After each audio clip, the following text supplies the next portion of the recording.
Hey listeners, thanks for dropping in. I'm Christie. And I'm Melissa, and this is Buried Motives, where we dig deep into the details of some of the most gruesome dirtbag murderers.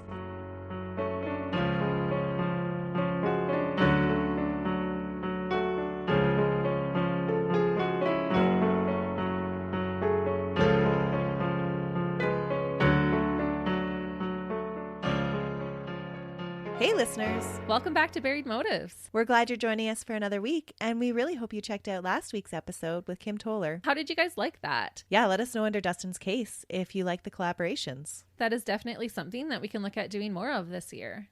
How many of you have broken your New Year's resolutions already? We're 3 weeks in. And I have already done that. Well, hopefully your 2022 is going well. You just keep resolving to do better every day, right? Actually, Melissa walked in and I gave her some water. Because I had forgot mine at home. She did. But I got you, girl. So let's get into today's case. Have you ever come across a case where you wondered who the victim was? Oh yeah, for sure. Actually, even in the case that I'm going to cover next week, I go back and forth between feeling like this woman is a crazy murderer to maybe she's kind of a victim. It pulls on your heartstrings when you can have compassion for the murderer. Absolutely. Mm-hmm. Yeah. And even while I was researching my next case, I was feeling like, am I wrong to feel some compassion for her because she did murder people? And did such awful things? Yeah. So she is a woman who did dirtbag things, but you can kind of start to understand why she did those things. That's true of today's case as well. Well, I'm excited to hear it. It's funny how we sometimes pick cases that go kind of together. I know. You would think that we plan that, but we don't. We're just so in tune with each other. Yeah, we're right in sync. And maybe that needs to be addressed. That's something we need to talk and get out of our system for a couple of weeks. And then we can move on to the next subject. Or what's happening in our lives that we're both picking cases where we just didn't make it through the holidays. We're feeling extra compassionate towards people. Is that what? Or we're feeling victimized and like angry at the world right now. And we want justification to do bad things. Oh, maybe. Or to be angry at least. And no, this is not a confession. Don't use it against me later. Love how you went straight to, I'm angry and I just want justification if I murder anybody. And I'm like, oh, maybe it's because we were all feeling extra love during the holiday season and we just can feel compassion towards anybody now. That's why we make a good team. A yin and a yang. But you know that I always prefer a case with a confession. And in this case, the confessions just make it even harder to decipher who was responsible for the murder. Oh, wow. So today we're going to talk about the well-known murder of Clauddine or Dee Blanchard. Are you familiar with the case? I actually am familiar with this case. I thought you might have been. There have been so many TV series, features, and documentaries about it that it seems that most people have heard this case. And that is not surprising because of the truly unusual circumstances that surround this murder. So tell me, what do you know about it? Well, I have watched a few documentaries, but it's been a while, so I'm glad to get refreshed on the case. But from what I remember, it was about a mom who kind of kept her daughter hostage, keeping her sick, making her feel like she's sick, and scamming insurance companies and things like that. And then the daughter has enough and they decide to murder her mom to get her free. And that's a good summary. And the most often point of view taken when this case gets talked about.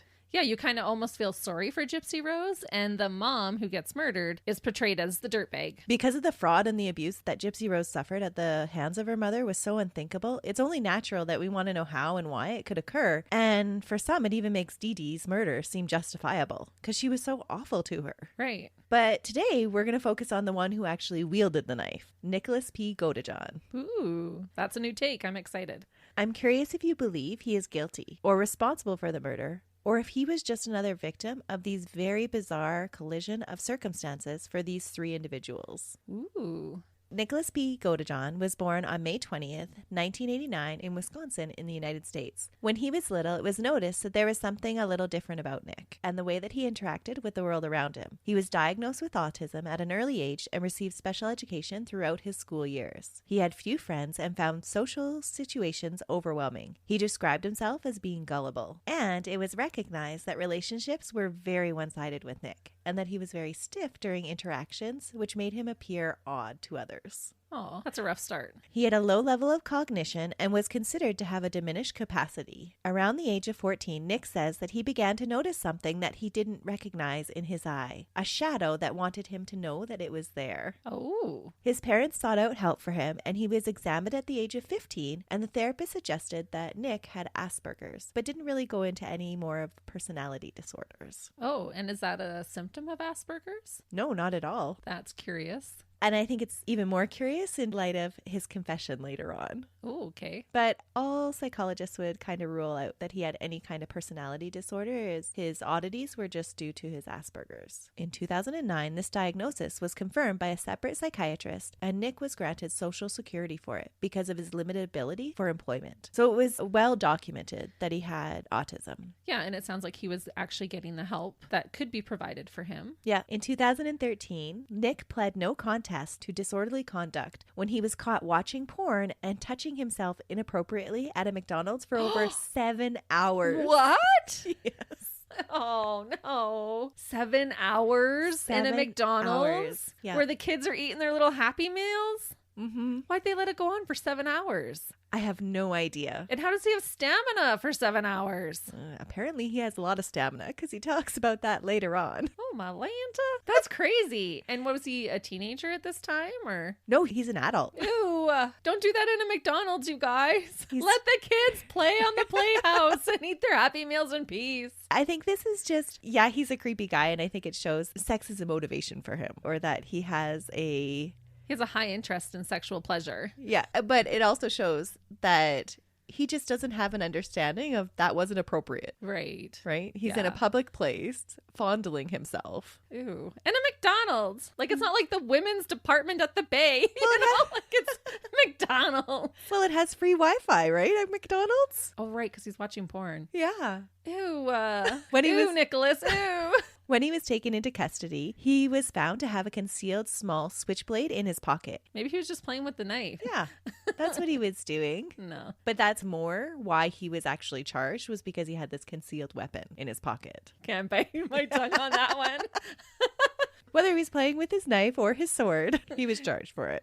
It was during this time period in his life that Nick was frequently in contact with his online girlfriend, Gypsy, a girl that he had met on an online Christian dating site in 2012. The two had hit it off right away and quickly became boyfriend and girlfriend in the online world. Huh. Gypsy was unlike anyone he had ever met. She reveals things about herself that makes Nicholas want to protect her, and with her, he explores his dark fantasies in an online environment of alter egos and role-playing videos that they share between the two of them. Right. But before we get too deep into the relationship between Nick and Gypsy, I think it's pivotal to this case to understand who Gypsy is and what her history was. And I think that's where most people know the story. Right. That's usually where podcasters or reporters start, is with Gypsy. Yeah. So Gypsy Rose Blanchard was born on July 27, 1991 to Clauddine and Rod Blanchard in Golden Meadow, Louisiana. Rod was 17 years of age when Clauddine, or Dee Dee, as she was later to be known, became pregnant. And shortly after the two were married, he realized that it was a big mistake to get married, and he left before Gypsy was born. Oh, wow. Dirtbag. He attempted to stay in the child's life and would provide child support payments, but his interactions with Gypsy were pretty limited, and the majority of Gypsy's care would fall on her mother. At the age of 3 months, Dee Dee would become convinced that Gypsy was sick. From that time forward, Dee Dee would claim that Gypsy would suffer from a wide range of diseases that she would insist to doctors that her daughter had, despite there not being any medical evidence of any of them.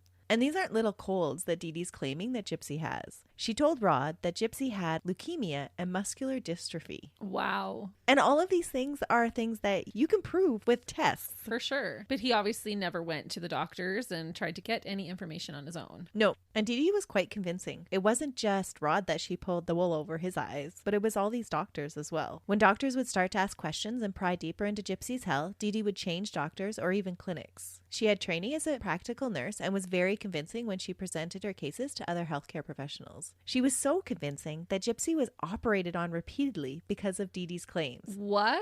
Mm-hmm. A doctor would actually operate without making that diagnosis himself or herself? They would just kind of go off what Dee Dee was telling them. That's kind of unheard of, isn't it? Like, she must have been some convincing. So bizarre. That is bizarre. And she would change clinics a lot. And so if you remember, this is back in the early 90s. There wasn't the connection communication that we have today between different medical systems. Right, So they it's just not like couldn't- I can send my report over. Right. So bizarre, though, that she got away with this for so long. That is wild. So based on Dee Dee's claims of Gypsy's ailments, Gypsy actually had surgery done on her eyes, ears, and salivary glands. That's crazy.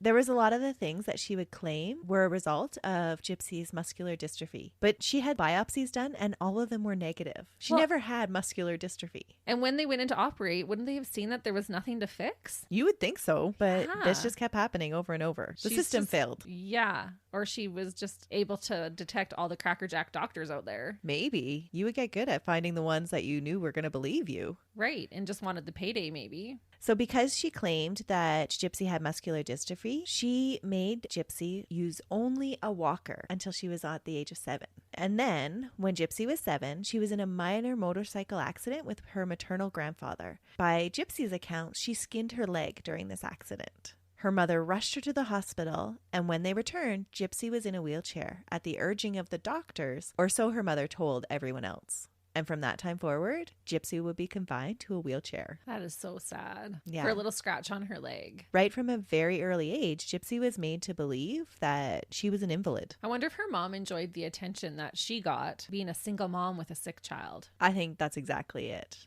And we'll go into that. When Dee Dee needed proof of certain symptoms, she would fabricate them. She would convince doctors of the need to operate on Gypsy's salivary glands to control Gypsy's drooling by rubbing numbing cream all over Gypsy's mouth prior to doctors' visits.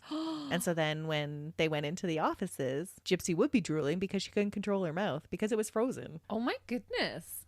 But wouldn't that cause her harm? Like to operate on those glands and then she doesn't have enough saliva? Absolutely. Oh, that's cruel. She would shave her hair to match the cancer stories that she told and encourage Gypsy to act younger than she was to convince people that she had brain damage and the mental capacity of a 7-year-old. That's crazy. That's despicable, really. It is so awful what Yeah, it happens to is. Gypsy. She would also give Gypsy medication that she had no need of, and it would cause severe side effects. It's believed that Gypsy's teeth rotted out because of lack of nutrition and a medication that she was being given for epilepsy, a condition she never had. And if she doesn't have enough saliva there either, it's not cleaning off her teeth. That's crazy. So this will go into your theory, Christy. Okay. The attention Dee Dee received from having a sick child was what she craved, and she received a lot of attention for it. Gypsy and her mother were an inspiring story of perseverance, faith, and love. After Hurricane Katrina hit their home in 2005 in Slidell, they were recipients of multiple charitable donations, trips, and experiences. In March 2008, they had a home built for them by Habitat for Humanity in Springfield, Missouri on West Volunteer Way. Wow.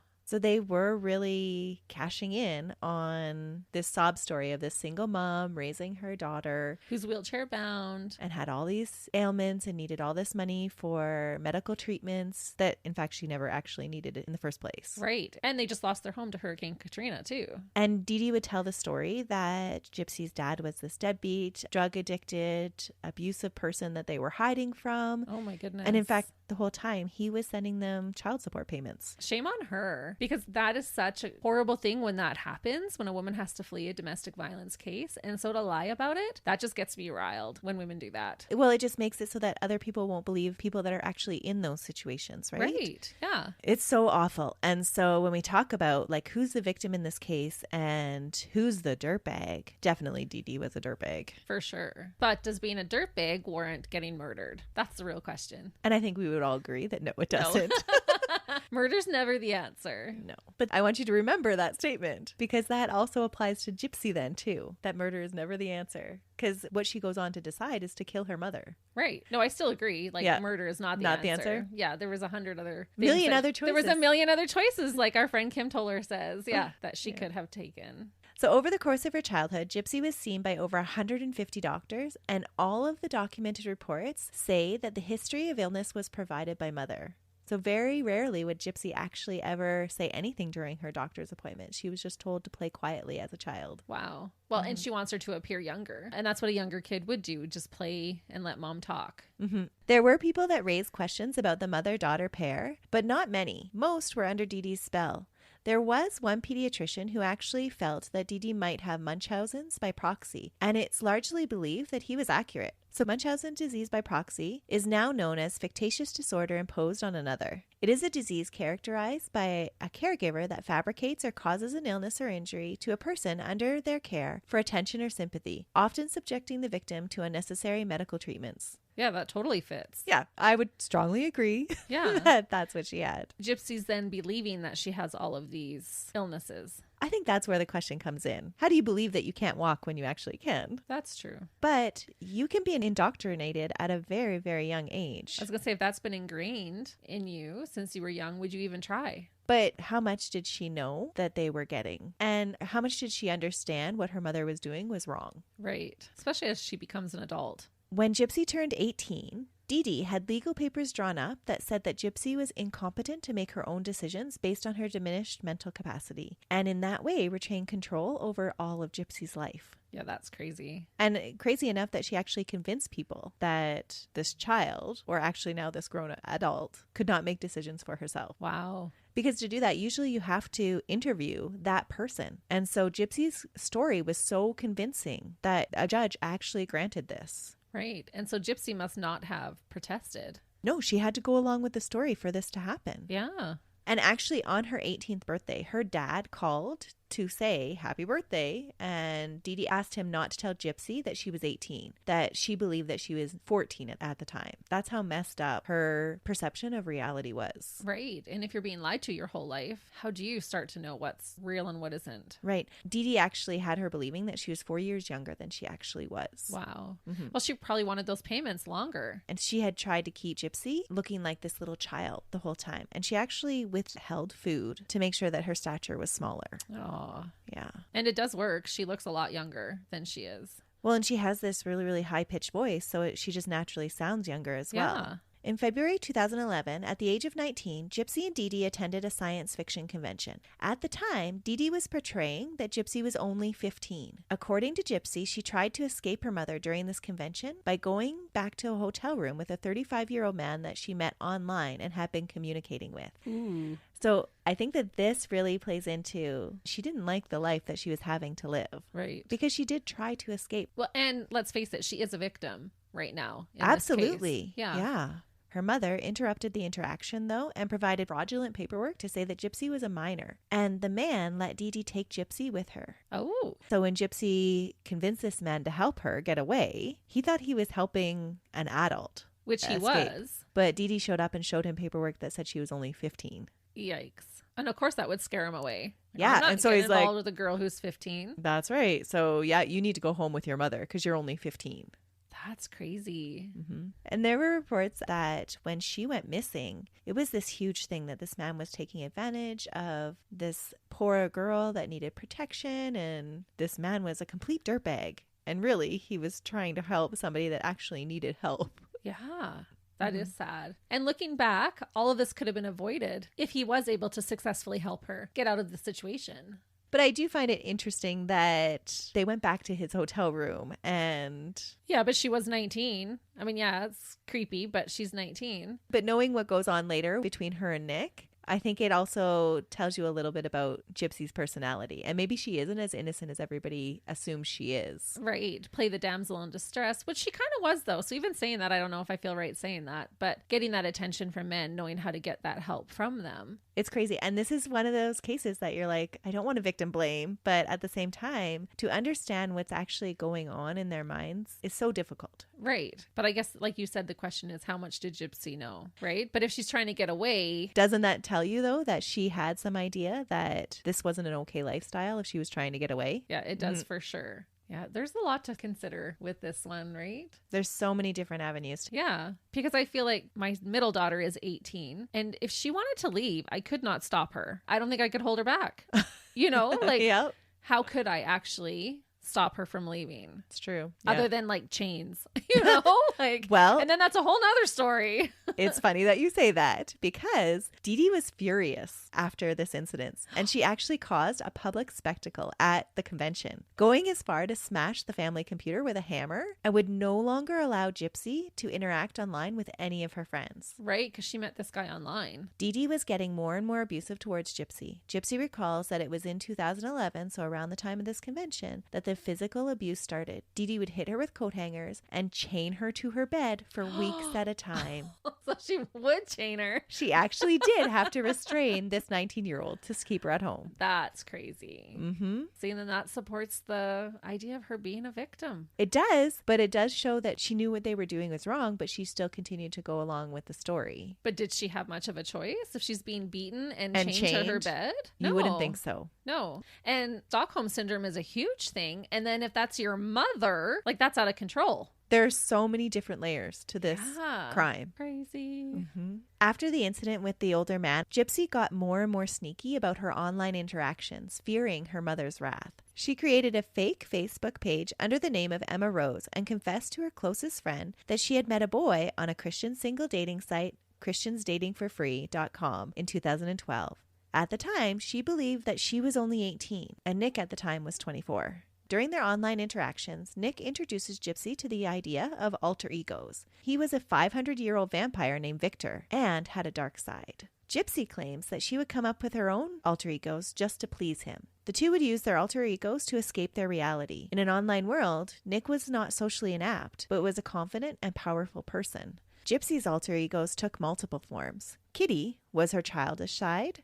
Demona was a half werewolf, half human. Ruby was her violent side, and Candy was her slutty side. Whoa. These alter egos allowed her a world where she could escape the wheelchair and interact with friends that were denied to her. Their alter egos took on a world of their own and created an environment where both Nick and Gypsy would explore their every fantasy, and the two found excitement in exploring scenarios of BDSM. Wow. In role plays, Nick was master and Gypsy was a slave. He even sent her a bill of sale to say that he owned her and scripts that she should act out. She would also send him scripts to act out as well, and they would play them out, videotape them, and then send them to each other in their alter egos. Oh. It was like role playing at a whole nother level. Yeah. It wasn't just their online persona that would act it out. They would act it out themselves physically and then send them the video. That's right. Okay. So there was this blurring of these online alter egos with their reality. Right. Which is really interesting if you think about it, because Gypsy already has an altered perception of what reality is because of the way that Dee Dee's raised her and had her living a lie for so long that her reality is already messed up. That's true. She already is living an alter ego. And Nick doesn't really have the mental capacity if you think about his autism. Right. And so now you have these two individuals that are playing out these scenarios in real life and blurring the lines. Right. As the two lived in their online world, they began to make plans for their real future. They wanted to be together. Gypsy started to steal baby clothes from Walmart in preparation to start a life and a family with Nick. Dee Dee had taught her that it was okay to steal. There's reports that Dee Dee was also a petty thief. Well, I believe and that. And so Gypsy just learned that at her hand, and it was just a natural progression for her to do that as well. Yeah. And that way then too, her mom wouldn't know that she's getting these things. But how is she going to Walmart on her own in her wheelchair? Well, her mom would take her. Oh, and then she would just on the sly hide things in her wheelchair. Yeah. I was just going to say that the wheelchair gave her a place to hide those things. And who's going to think of stopping a girl in a wheelchair? Yeah. It was the perfect guise for her. In March 2015, Gypsy sent Nick $400 to come to Springfield with the plan in mind of Nick meeting her mom and convincing Dee Dee that the two of them should be allowed to have a relationship. At the time, Gypsy was really 23 and Nick was 26. Definitely an age where she should be moving on and having her own relationships in her own life. Absolutely. As Gypsy went through her relationship with Nick, at some point she kind of suspects that she's not as young as her mom is telling her. But it's really not clear when that realization came. But at some point she comes to believe that maybe she isn't 19 like her mom is telling her. But she really doesn't know what age she is because her mom has all these fraudulent documents at the house. That's true. So she can't even go look for her birth certificate because which one's the real one? So it's not really clear if Gypsy at this time was still confused about her age and believed that she was 19, or if she was fully aware that she was 23 now. Okay. Unfortunately, the plan failed miserably. Nick met Gypsy and her mom at an orchestrated chance meeting at a movie theater that was showing the children's movie Cinderella. Oh, no. Dee Dee found the fact that a grown man going to a children's movie alone disturbing and disapproved of him almost immediately. Oh, she should have heard the McDonald's story. But apparently Dee Dee didn't like him very much. Well, I don't think Dee Dee ever had any plans of letting Gypsy out of her care. Oh, probably not. And this would be an immediate threat to that. Mm-hmm. The visit wasn't a complete bust in the two young lovers' eyes, because they did manage to sneak away to a public bathroom and have sex behind Dee Dee's back.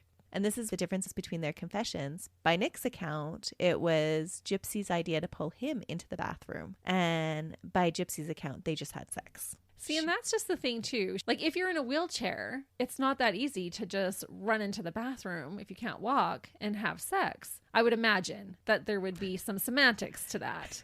You would imagine, right? You haven't done that. I'm not in a wheelchair, but okay, I'm gonna bury myself here. But just the semantics of that. How do you have sex in a bathroom stall or wherever if one person can't even hold themselves up? But at this time, Nick knew that Gypsy could walk. She had told him that. Oh, so she is believing that she can walk and that Yeah, kind of she stuff knows at this point. whole time that she can walk. Oh, okay. She just chooses not to in front of people because she fears her mom. I mean, I knew that she could. So Yeah. it makes sense, but okay. Well, and I think that even this question of whether she knew she could walk, did she walk? Was she using the wheelchair just to keep her mom happy? All goes into whether she believed this kind of lie that she was living as well. Right. Because really, she is a 23-year-old woman who can walk. Yeah. She could have walked out the door at any time. Right. And she knew she could walk out the door at any Yeah. time. And I think, too, that this just goes into play on Gypsy knew how to read people and how to play them. Right. Because she knew what Nick would want. Right. Well, she's learning from a manipulator. So that would be a skill that she'd be learning from her mom. Yeah. Dee Dee and Gypsy would fight for weeks after the event at the movie theater. So Dee Dee didn't actually know that they had sex, but she knew that Gypsy had arranged this chance meeting. Okay. And so they would fight for weeks after it. After their plan A of being together failed, the two would begin to communicate in detail about a plan for Gypsy to escape from under Dee Dee's thumb. Plan B. A plan B began to take form. Gypsy, in previous conversations, had mentioned thinking about her mother being dead as far back as May 2014. So they have documented records of where Gypsy has had this thought before in their texting. But now she couldn't stop thinking about it. While talking late one night, Nick told Gypsy that he would do anything to protect her. And she asked him, anything? And he said, yep. And Gypsy said, from anybody? And he said, yeah. Even my mom? And he said, yes. According to Gypsy, that's when this plan started to develop into a murder plot. After discussing alternatives, they decided that Dee Dee would have to die for them to be together. Yeah, you can see how this unfolded. She's kind of taking advantage of his willingness to do anything for her and not really knowing any better. Yeah, I don't think there's any question of him being taken advantage of, but did she knowingly take advantage of him? Like, was she purposely trying to manipulate him into being her knight in shining armor? Or was it that she was just, this is just how she was raised? Even those texts that you just read, her line of questioning is manipulative because it's starting with, would you do anything for me? It's so leading, Yes. right? Yeah. With anybody? Yes. Even my mom. So because then if he says no, he's now a liar in his answer to those other previous questions. So she's goading him into that. She's building him up into it, right? Yeah. And you have to remember that he has a diminished capacity. Yeah. That would just be a natural progression for him. If like, yeah, I would do that. So yeah, I would do that. So yeah, of course I would do that. Right. There were other plans that were suggested by both Gypsy and by Nick, but each were subsequently rejected by the other person. Nick suggested that Gypsy just run away and be with him, but she convinced him that her mother would never let her get away. Gypsy suggested a plan C, that she get pregnant, and then her mom would have to let Nick into her life. But Nick didn't feel that this would work out, and he wouldn't be allowed to by his mom. Oh my goodness. So that's why they didn't go forward with that plan. Right. Because he didn't feel like his mom would let him have a baby out of wedlock. It just speaks to Not that where his mom he's would. at. Yeah, it does. Right? But, Yeah. But why does he not think that his mom is going to allow him to murder somebody? Yeah, that's true. Dee Dee's death was the only way that Gypsy could see of getting away from her mom, and she discussed this with Nick in detail. She told Nick that he would have to be the one to do the actual killing because she couldn't handle the sight of blood and was too squeamish. They discussed a few different methods, poison and shooting, and finally settled with Nick deciding that stabbing would be best. Ooh. After researching weapons and bondage tapes in May 2015, Nick made the request for Gypsy to obtain a machete, a taser, and a specific kind of bondage tape. So all this is done through their Facebook accounts and texting, and so that there's actual record of their planning. Guess what? They didn't get away with it. Yeah, I was going to say. Killing 101. Don't text each other your entire plan. But they did. Gypsy stole $1,000 from her mom and sent it to Nick through the mail to purchase a bus ticket to come to Springfield, which he did on June 8th. For 2 days, he stayed at a Days Inn motel, and during that time, he and Gypsy messaged back and forth and finalized their plans. As Nick started to get nervous about the money running out, he encouraged Gypsy to move up the date of the planned murder, and she agreed that he would come by the house that night on June 10th to do the deed.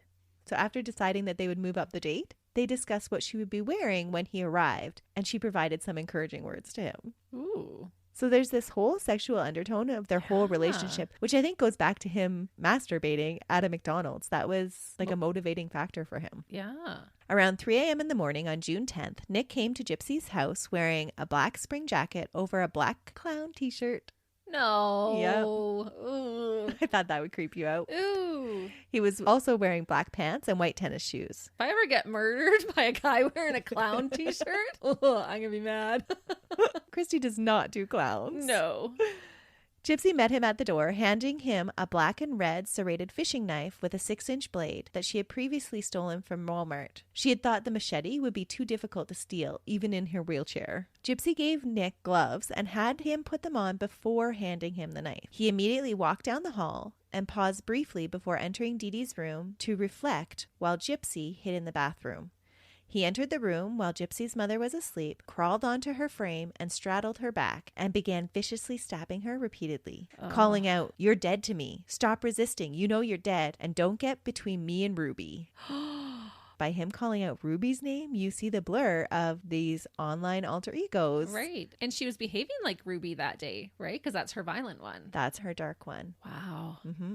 And Nick really did believe that they were just this love match. Yeah. Destined to be together because not only had Nick and Gypsy fallen in love, but Ruby and Victor had fallen in love. Right. During the first of the attack, Dee Dee called out for Gypsy. But as she suffered, more and more injuries were inflicted and she began to suffocate on her own blood. Oh, Her cries began to become just mumbles of pain and terror. that's terrible. Mm-hmm. What a horrifying way for her mom to be murdered. And no matter what she had done before, is that justification for this death? No, it's not. No, we joke Yeah. about it, but no, there is no justification for murder. No, not at all. Mm-mm. You know, they could have just run off together. They could have done that. She could walk. She could have walked away. Yeah, even if she couldn't, they still could have run off together. They could have found a way to do that. They just needed to make a different plan. Yeah, Dee Dee did not have to be stabbed to death. No. But Gypsy had convinced Nick that that was the only way. Oh, for sure. And when you're playing in these alter egos that are both violent, Victor and Ruby, they were more than willing to go the violent way. And they probably felt a diminished responsibility because it was their alter ego. It's That- not just me, right? No, that's Victor. That's Ruby. That's exactly it. And that comes out in Nick's confession later on. Oh, does it? Mm-hmm. When Nick was convinced that Dee Dee was dead, he went to the bathroom door, knocked 3 times, and then scratched twice. This was a secret code the pair had agreed on beforehand. Nick was made to wait while Gypsy shaves her legs and her private parts. She eventually opens the door. That's crazy. That's so bizarre. Like you've just heard your mother scream her last screams and die. Well, and remember that for when her confession comes out, because she says later on that she is just so distraught over her mom being killed, and that she right. wanted to get away, but she didn't think that Nick would go this far. And I'm like, wait a minute, you sat and shaved your legs and got your nether regions all ready for sex afterwards, and baloney. Yeah. As Bianca Del Rio would say, baloney. She's my favorite drag queen. It just doesn't add up, right? No, it doesn't. Not at all. No, and then like if you've just murdered your mom, that's not normally a sexual arousing thing, right? Nope. So that shows to what state she's in too. So Nick actually had an explanation during his confession about why she would do these things, and it was because her mom never allowed her to do it. Well, yeah, mom's gone. Now I can have shave my legs. Yeah. So she eventually opens the door, and after attempting to clean up, the two of them went to Gypsy's room where they removed all of her stuffed animals off the bed and had sex several times, Prior to leaving the house, Gypsy packs their bags, stole $4,000 from her mother's safe, and removed several of her pictures from the house so police would believe that she had disappeared, which I totally didn't understand this, but that was her reasoning for removing pictures of herself from the house. What do you mean she had disappeared? Like that she had run off or was kidnapped or what? She wanted to make the police believe that she had been taken or kidnapped. Yeah, but when you kidnap someone, you don't go around the house grabbing their pictures. You have the person. You can take your own pictures. Right. So again, where is her frame of mind? Is she actually thinking silly. right? Or does she have a childish frame of mind? Yeah. And did he shower first? Like you said, they cleaned up, but did he shower first? Because he would have been like covered in blood and stuff while they're No, he just took his having clothes this off. romp. Ugh. The investigating officer actually has, did you still have blood on you when you had sex? He's like, no, I took off those clothes. But like, did you shower? No. There would still be blood splatter on you. Yep. Ugh. How disturbing that both of them recall that they had to remove her stuffed animals from her bed. But if it's the story, of course she would have stuffed animals on her bed. The two then called a cab and were dropped off at the Days Inn motel where Nick had been previously staying. The cab driver would later comment that neither looked upset and that Gypsy appeared to be the ringleader, making the decisions. When they arrived at the hotel, Gypsy sends Nick to secure the room for an additional night while she waits outside. And she says that she waits outside because she's afraid of being seen. So she knew enough not to be seen after the murder because she wanted to create this story that she had disappeared and been taken by whoever killed her mom. Right. Again, it speaks to that she knows enough that she's creating the story. Oh, yeah. And if she's hiding out and doing all these things, she totally knows. Mm-hmm. The two face a little bump in the escape plan when the returning bus to Wisconsin that Nick had already had a ticket for doesn't have enough room for Gypsy on it. So they have to change the ticket for one day later. So they had planned for her just to jump on the bus that day and go home with him, but there was no room for her on the bus. Oh, man. Could you imagine you've just done this murder? You're going to go on the run. Sorry, there's no room for you on the bus. What? But even not having that forethought of, well, then we'll go somewhere else. Or booking 2 tickets. Yeah. Or like ahead of time. Well, he just probably got his return ticket. With his, yeah, right? We'll just get her ticket on the way. Because what are the chances, really, that it's sold out? But that's what happened. So they used this time to visit the post office and mail the murder weapon to Nick at his home address. Gypsy has insisted that this is because she was afraid of taking it in their luggage on the bus. And Nick had assumed that they would eventually dispose of it somewhere. So what did it matter if they mailed it to him later? They would just get rid of it when they got back to his place. So they mailed it to his house. Yeah, to his name. They also had to get some supplies for their extended stay. So they go to Walmart, where, again, Gypsy waits outside because she doesn't want to be seen. That's crazy. Mm-hmm. But who's going to steal their food? I don't know. Nick doesn't have a wheelchair to hide it in, that's for sure. In the room, both Gypsy and Nick say that they shed tears over what they had just done. Nick said in a recent 2020 interview that I felt horrible about it. When me and her were in the hotel room, she just kept telling me, stop crying, there's no reason to cry. It was my idea, it wasn't yours. Gypsy comforted me about it. Oh, but that's easy for Gypsy to say because she hid in the bathroom. Like a little punk. Yeah. While her boyfriend murdered her mom. He's the one that got all bloody. He's the one that had to be there fighting her and stabbing her to death. And will have that vivid memory. Yeah. All the time. Forever. Yeah. That would be haunting. Mm-hmm. Not that her mother's screams probably wouldn't be haunting for her as well. But still, not to the same extent. Totally different level. Yeah. The next morning, before catching the bus, they go to a Waffle House for breakfast. So they're just going about their regular life now. Yeah. The two travel to Big Bend, Missouri, where Nick's parents live, and arrive on June 13th. When Nick's mom picks them up at the bus station, they tell her that Dee Dee has kicked Gypsy out. The knife they mailed has arrived before they did, and a family member has put the package aside for Nick to open, not knowing what it contained.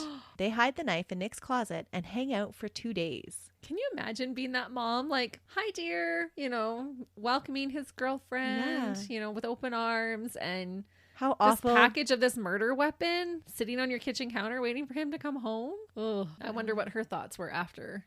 The stepdad and Nick's mom are interviewed right at the very beginning when Nick and Gypsy are taken into custody. But then after that, there's really not a lot of statements provided by them. Yeah. But from those interviews, it looks like they were just totally flabbergasted. They had no idea of what was going on. Oh, I totally believe that. Yeah.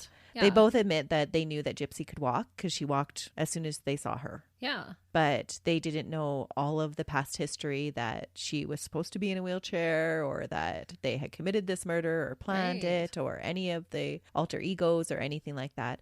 So once they arrived to Nick's house, Gypsy felt the need to alert authorities to her mother's death. She did this using her mother's Facebook account. She posted a very disturbing message. Do you remember what the message was? No, I don't. That the biatch is dead. And wow. Yeah. And friends and followers on Dee Dee's page questioned this right away because this was so out of character for Dee Dee's language. A neighbor would break into the house and check on Dee Dee and Gypsy and find them both missing. And he called the police. So he just he didn't go into the bedrooms, but he did just a quick search and nope, they're not there. And what he found most disturbing and why he went to the police right away is because Gypsy's wheelchairs were all at the house. Yeah. And so where was she if she didn't have her wheelchair? And when they were first reported missing, there is this huge investigation about who has taken this wheelchair-bound, invalid little girl and murdered her mom. Yeah, because that is what it would look like. Police found Dee Dee's lifeless body on June 14th, and it's believed that whoever had killed her had abducted the poor, defenseless Gypsy. Many neighbors and friends feared for her safety, but it didn't take long for police to track down Nick and Gypsy.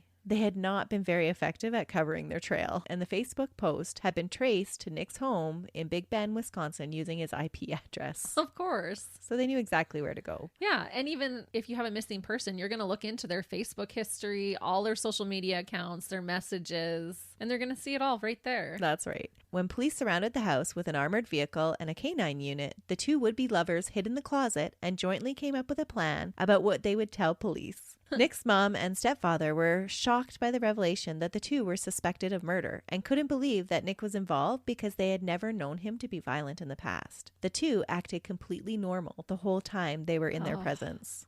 But if you think that your alter ego has done this and then you switch back to your other ego, they hadn't done it, right? So maybe that's what allowed them to act normal, but I don't know how you can, though. After being taken into custody on June 15th and extradited back to Missouri, the two were separated and interviewed individually.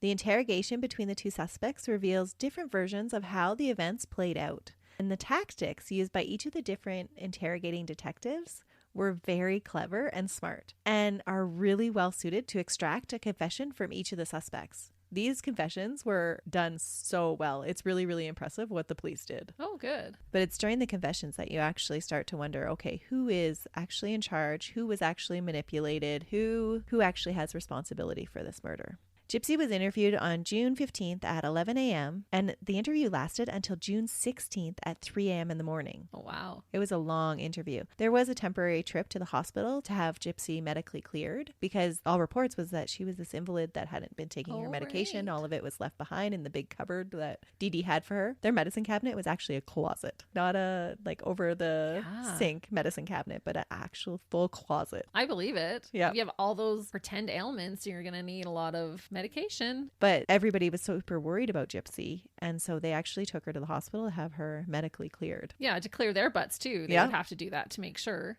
Gypsy is interviewed in an interrogation room, and I put big air quotes around that because it has a couch and a club chair, and there's even this childish fish pillow on the couch. She's offered blankets and encouraged to just relax and rest. While she's waiting in the room by herself, she occupies herself with playing with the fish pillow like a child, and it's really hard to discern if this is just part of an act or if she's completely immature at this point. Well, she probably is immature. After just planning her mother's murder, it's really hard to believe, though, that she can be that childish, where she's actually role-playing with a fish pillow.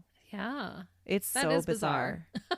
The dichotomy of her personality continues as she plays like a child, but then has the forethought to create a story for the police. For the first part of the interview, she acts like she doesn't know what is happening. She repeatedly asks if her mom is okay and says she is worried about her because she is sick. And at one point, she asks the officer who's asking her questions if her mother has had a heart attack. So she's totally playing it up. The way she presents herself in the interrogation, it looks like she's trying to put on an act and remain all innocent for these police officers who are totally buying it because they put her in this nice cushy room. They're like, are you okay? Do you need anything to eat? Here, have this blanket. Have a rest. This has been a great ordeal for you. Well, and she's been taught how to behave younger than she is. So I'm sure you're right. It's probably an act. She's playing with the fish pillow. Is my mommy okay? Mm-hmm. Yeah.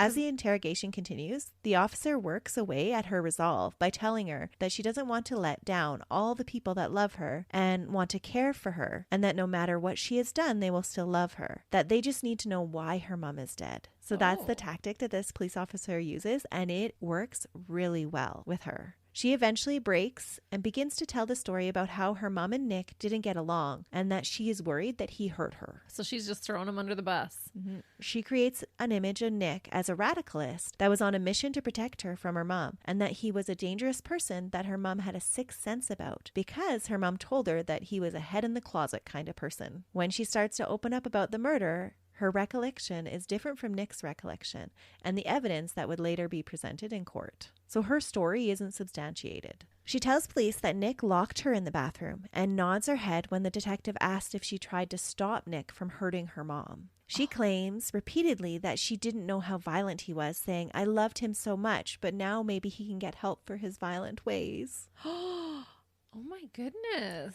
After the murder, she tells investigators that Nick forced her to clean up the blood while she was naked, and then he raped her in her childhood bedroom. No. When Nick is interrogated, it's a completely different experience for him. He is put into an interrogation room with a small desk and 2 metal chairs. How you would expect an interrogation room to look. And he's treated how you would expect a murder suspect would be treated. When signing his consent, the word coercion has to be explained to him. And I thought that was so ironic. And his parents aren't there. No, they both are interviewed by themselves. Right. The investigator is crafty and picks up on his repeated inquiries to Gypsy's well-being, that this is the way to get at Nick's story. She tells him that, "I don't think you love her as much as she loves you. Gypsy has told us everything, and now you should do the honorable thing. Do the right thing by her if you love her. It's not fair to Gypsy if you lie and she tells the truth."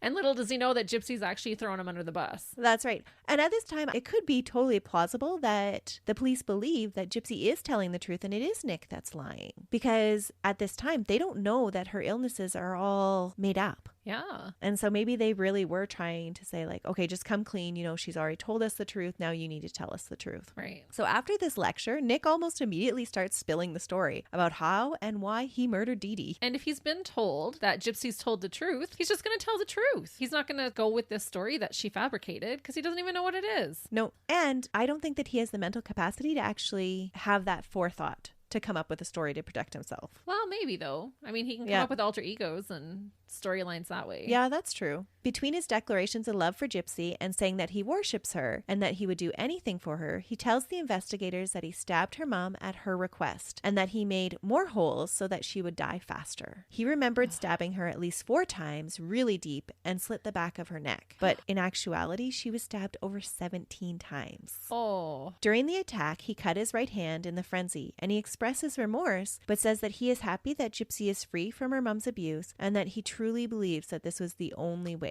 to get her free of her. Because Gypsy convinced him that it was. Yeah, that's the story she told him. Nick says that his alter ego, his dark side Victor, is the one that is responsible for the murder and that it wasn't his good side. He talks about having a good angel and a devil on his shoulder talking to him throughout the process. Nick says that he used to take medication that he believed were for the voices that he heard in his head. But the investigator kind of determines that he was never officially diagnosed with any personality disorders. And that fact is confirmed by multiple psychiatrists later on. Okay. But I do think it speaks to that he actually believed he had multiple personalities in him. He had created these alter egos to the point where he actually believed they were inside of him. Right. So he had become delusional in a sense. Mm-hmm. When asked where Gypsy was during the murder, Nick says she locked herself in the bathroom because both he and she decided it was the best place for her. She was squeamish and didn't like blood, and he wanted her to be safe from his dark side. I just find that story more believable than her just saying, no, he locked me in the bathroom. Oh, yeah. When asked about his sexual appetites and Gypsy's claims that he wanted to rape her mom and she talked him into raping her instead, he admits that he has fantasized about rape and that he once thought of raping Dee Dee and even discussed it with Gypsy, but that he had changed his mind. He was, however, aware enough to note that Dee Dee didn't have any underwear on underneath her nightgown, but adamantly denies having sex with her at any time. And there was no physical evidence of sex, right? No. So it doesn't look like he raped her, but Gypsy, the reasoning she gives police is that, well, he was going to rape my mom, and so I let him rape me instead. Baloney. He tells the investigators, embarrassingly, that the whole time he was in Springfield for the planned murder, he had difficulties performing sexually. He's obsessed with sex. Clearly. And throughout his interview, you just see how much that sex is a driving factor for him. Was he diagnosed as like a sex addict? Later on, it comes out during the trial that one of the psychiatrists do believe that he is sexually motivated. Yeah. He says the sex that he and Gypsy had right after the murder was consensual, that Gypsy liked rough sex, and that she was playing out his fantasies about raping someone. So there is some story to like that they were playing out this rape scenario. Right. And who knows if it actually was consensual or if it wasn't, or... Well, they took time to take the stuffed animals off the bed. Yeah. And she shaved her legs for it. Yeah. But she could have changed her mind halfway through. Yeah, it's true. But he reveals that he believes Gypsy climaxed during the sex, but that he didn't because of his stamina during these sexual encounters. So it's this really odd when he's telling this investigator about, oh, I couldn't perform sexually the whole time I was there. And he almost seems embarrassed when he's telling her that. But then later on, he's like, well, I didn't climax because of all of my stamina. That's why I didn't climax. That's odd. It is odd. Really, could he not perform sexually because he had just committed murder and that was interfering with everything? Or was it that he really did have a lot of stamina? What is it, a little blue pill? That's right. He does admit that he asked Gypsy to be ready and naked for him after the murder, and that he was turned on by seeing her clean up the blood naked, but he never forced her to clean or do anything. It was with Gypsy's encouragement that he marked his territory by biting her body, and that's how she got bruises on her arms and her legs. He says that Gypsy asked him to bite her in spots because it turned her on, and because it turned him on too, that's why he did it. From his confession, it sounds like she specifically asked him, bite me here, bite me here. Because she has forethought. Was she doing that so that it would look like he had raped her? Well, that's where my questioning goes. Did he rape her? Do you know what I mean? Yeah. Like, it puts some doubt in there. And that's why I say these confessions, usually I like a case with confessions, but these confessions are just so all over the place that you don't know which story to believe. Right. And I think, as the police did, it's just more natural to believe Gypsy because she's always been the victim. And she is the victim of such awful abuse at her mother's hands. Right. And she's just frail and timid in this little delicate flower. When asked about the Facebook post that alerted others to Dee Dee's death, he said that it was Gypsy's idea because she wanted her mother found quickly and that he knew nothing about what she had planned to post prior to it being posted. He backed up his claim by saying that he did not have the password for the Facebook account because it was her mom's Facebook account. Right. Gypsy would later claim that he had told her what to write, but he would deny it. I believe him on that. The contrast between the confessions is very evident. Gypsy appears vague with her answers and always tries to justify her negative actions and paint herself as the victim. Nick's confessions are very forthcoming and very detailed. He talks about several things that you would think most people would keep quiet about if they weren't asked the question specifically. Right. On June 29th, Gypsy pleads not guilty to first-degree murder. A week later, though, on July 5th, Gypsy changes her plea. She pleads guilty to a second-degree murder charge and was spared the trial. She was sentenced to 10 years in prison, the minimum sentence allowed for that confession. The minimum sentence? The minimum sentence. Because most of the prosecutors and the judge had just felt that she had been through too much. She had been traumatized her whole life by her mother. I'm glad I don't have to make those decisions. No, I know. Nick's trial did not start until November 2018. Despite psychiatrists that examined Nick in the past testifying that he was not competent to fully understand his actions, the judge ruled that he was criminally liable because he had planned and carried out a murder with the full understanding that what he did was wrong. And I believe that. Like, he did know what he was doing was wrong. Nick's attorney argued that because of his low intellect, an IQ of 77, and that Nick was so in love with Gypsy that he would do anything for her, that Nick acted only to help the woman he loved. Gypsy testifies for Nick on November 15th and admits that it was her that asked him to kill her mother and that she actively took part in the planning and cleanup of the crime. But her lawyers paint a picture of Nick being just a substitute abuser that took advantage of Gypsy's vulnerable position, that he was just another person who she had to submit to, and so that's what she did. Yeah, I don't buy it. On cross-examination, she admits that the reason why the secret knock was developed for her to come out of the bathroom was because she was fearful that Nick would not be successful and would be overpowered by her mother. The whole time that she was on the stand, she avoids making eye contact with Nick, but he never breaks his gaze from her. That's sad. And now, I mean, she's already been sentenced, so now she's telling a bit more of the truth, right? Like, yeah, so she wasn't forced to testify against him or for him based on her plea. She chose to do that of her own will, and so I do believe that she's trying to help him in some way, right? But at the same time, I think it's just so ingrained in her to act the victim that she has to skew the story.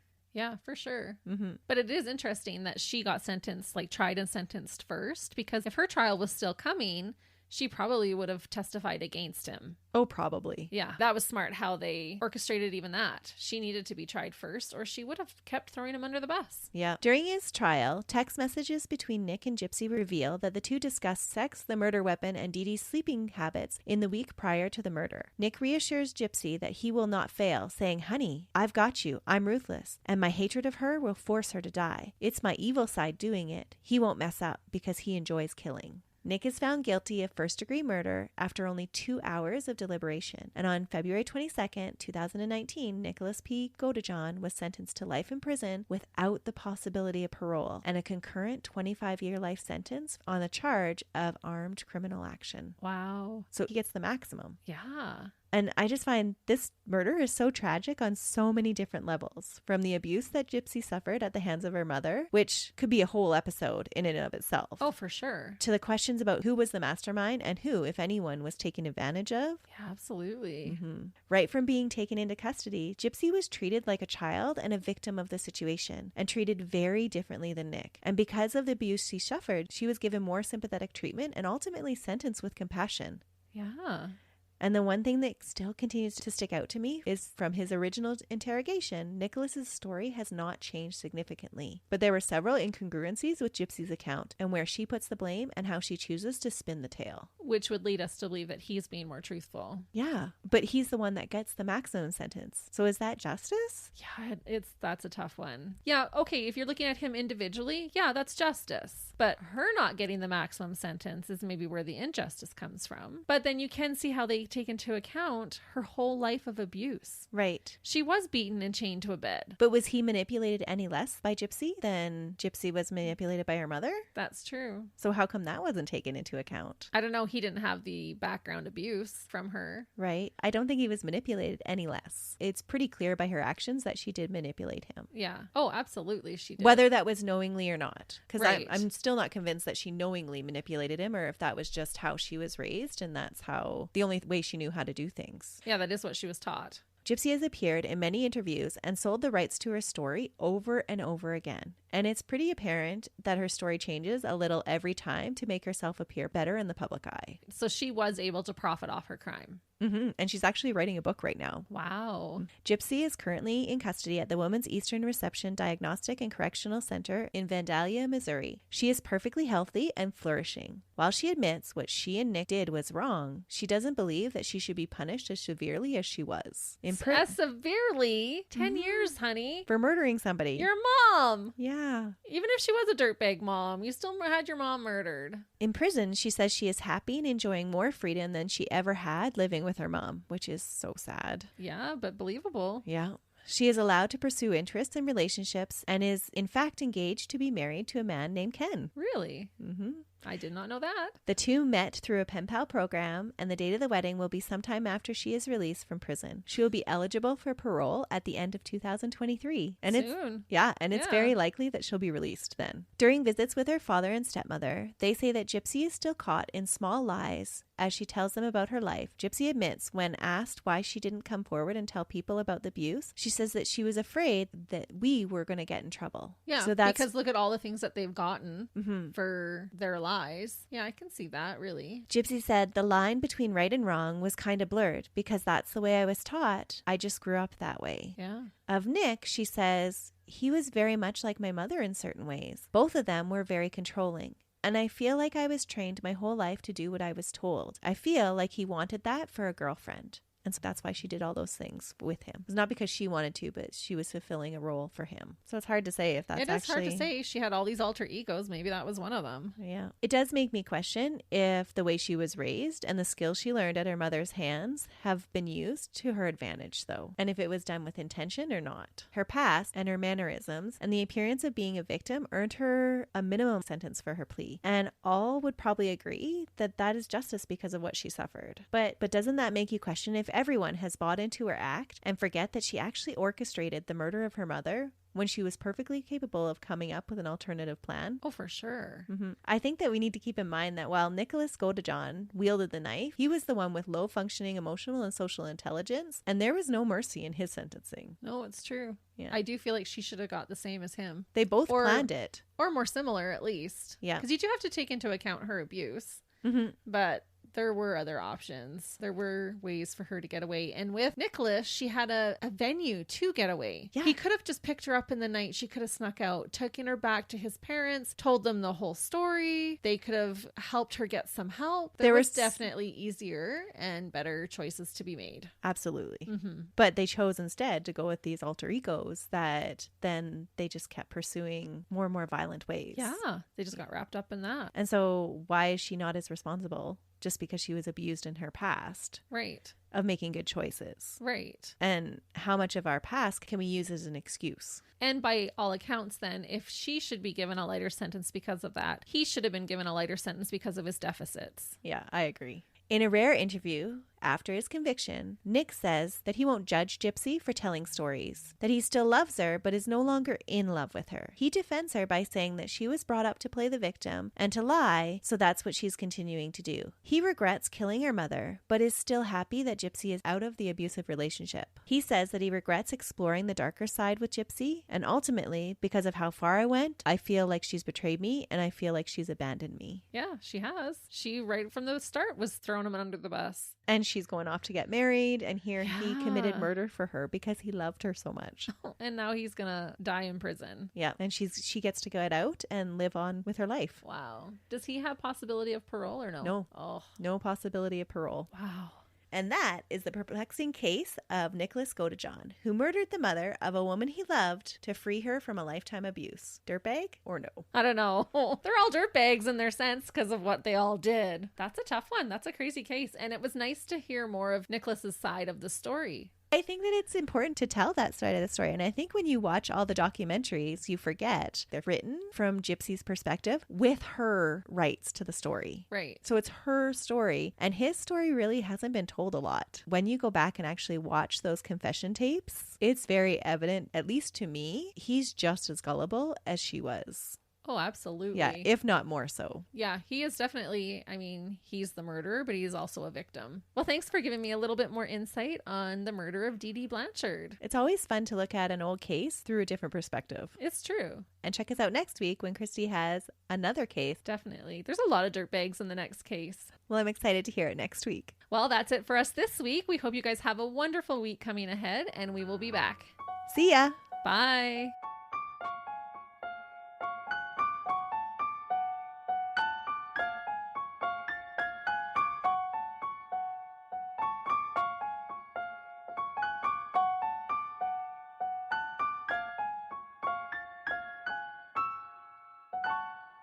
I have to react. Okay. React. No, it's not real. Truly unusual circumstances where we are going to dig deep into the circumstances. I do declare. You would run on sentences. You can do it. And as soon as you do it, a truck is going to go by. That's right. Or a train. Zooey ma. But really, how can you blame them? Who doesn't? Come on, Christy. I'm feeding you lines and you're supposed to give me the concealed good material. Hey, I'll I just said take that. your words. No, I sound like the smart one and not you. You're like, it's a podcast, Christy. You can't just shake your head. Yeah. You have to speak You have words. to say something. I'm like, Was that your phone buzzing? is that not yours? Nope, not mine. Mine's on silent. Ah. Do you have a permit for that? Questions about the mother? The about mother? The mother? The mother? Hello, mother. Hello, father. Here I am at Camp Granada. She's still laughing about it. Well, at least they got to use the wheelchair stall. They had more room. That wasn't in any of the reports, but I wonder if they did. Sorry, I have they mailed the murder victim. They did not mail the murder victim. How much postage would that cost? She will be eligible for patrol. You're going to have fun deciding what stays in this and what goes out.